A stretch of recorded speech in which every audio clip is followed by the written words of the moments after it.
దేవుడు ఉన్నాడా లేడా? మనలో చాలామందికి అతిపెద్ద డౌట్. దేవుడు ఉన్నాడా లేడా? ఉంటే ఎక్కడ ఉన్నాడు? అది తెలియాలి అంటే ఈ భూమండలం ఎలా ఏర్పడింది అనేది తెలియాలి. ఈ భూగోళం అనేది ఒక గ్రహం.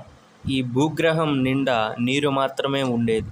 అలాంటిది నీరు మాత్రమే ఉండే ఈ భూగ్రహంలో భూమి ఎలా ఏర్పడింది? కొన్ని వేల సంవత్సరాలకి ముందు సూర్యుడు అనే గ్రహం, వేరే ఇంకొక గ్రహం, ఈ రెండు గ్రహాలు ఢీకొన్న సమయంలో సూర్యుడు నుండి ఒక ముక్క విరిగి వచ్చి భూగోళం అనే గ్రహంలో పడుతుంది. సూర్యుడు బగబగమండే గోళం లాంటిది. ఒక ముక్క విరిగి భూగ్రహంలో పడ్డ తరువాత కొన్ని వేల సంవత్సరాలు జరిగిపోయాక భూమిలో పడ్డ ఆ భాగం ఒక జీవి బతకడానికి అనుకూలంగా ఏర్పడుతుంది. మొట్టమొదట అమీబా అనే జీవి పుట్టింది. పరిణామ క్రమంలో అనేక జీవరాశులు ఏర్పడతాయి. సైన్స్ అనేది ఇలా చెప్తుంది, కానీ శాస్త్రాలు ఏం చెప్తున్నాయంటే సైన్స్ అనేది ఒక ఊహ.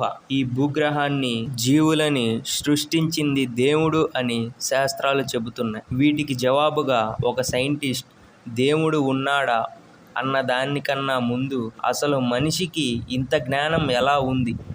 మనుషులకి ఉన్న జ్ఞానం మిగతా జీవులకు ఎందుకు లేదు? మనం చిన్నప్పటి నుంచి చదువుకున్నాం. మనిషి మొదట్లో ఒక కోతిలా ఉండేవాడు. కోతి నుంచి పరిణామ క్రమంలో మనిషిలా మారాడు అని.